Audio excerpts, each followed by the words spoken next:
मी सांगत होतो की नुसतं आरोप करून जमत नाही, की पहिल्यापासून सांगत होतो की आरोपांना त्यांना मतदान होत नसतं, तर आमची दहशत नाही. दहशत असती तर लोकांनी मतदारांनी मतदान केलं असतं का? दहशत असल्या लोक बाहेर निघत नाही.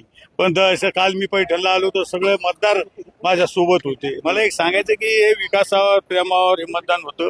आणि हे काही आजचं नाही ना, अनेक संस्था अनेक वर्षापासून या शिवसेनेच्या बाळासाहेबांच्या आशीर्वादाने, एकनाथ शिंदे साहेबांच्या आशीर्वादाने या ताब्यात येईल. शिवसेना मराठवाड्यात बालेकिल्ला शिवसेनेचा समजला जायचा. 2 शिवसेना झाल्या त्यानंतर उद्धव ठाकरेंनी एकही सभा घेतलेली नाही आणि जे आकडे येतात त्यात ही महायुती पुढे दिसते. काय सांगाल? म्हणजे मला एक सांगा, महायुतीचं काम आहे आणि उद्धव साहेब काय सांगते ना, कुठं जाते? अशी पाळी आली त्यांची सगळ्याची नेत्याची की त्यांना सभा घ्यायला सुद्धा माणसं नाही, कुठं जायची सुद्धा परिस्थिती त्यांना कोणीच. तुम्हाला सांगतो, आता अंबादास असन, खैरे असन, पैठणला आले पण सभा नाही घेतल्या, गल्ली बोळीत फिरत बसले. नेते म्हणत होते पण सभा नाही घेतली, ते घेऊ शकत नाही सभा. पण तुमची थेट लढत इथं उद्धव ठाकरे शिवसेनेचीच होती ना, ते 2 नंबरवर आहे. तर मला काय म्हणतात, 2 नंबरवर कितीवर याला बी काही प्रमाण आहे ना, किती नंबरवर 2 नंबरला काय? आणि आमची भाजपची युती नव्हती ना.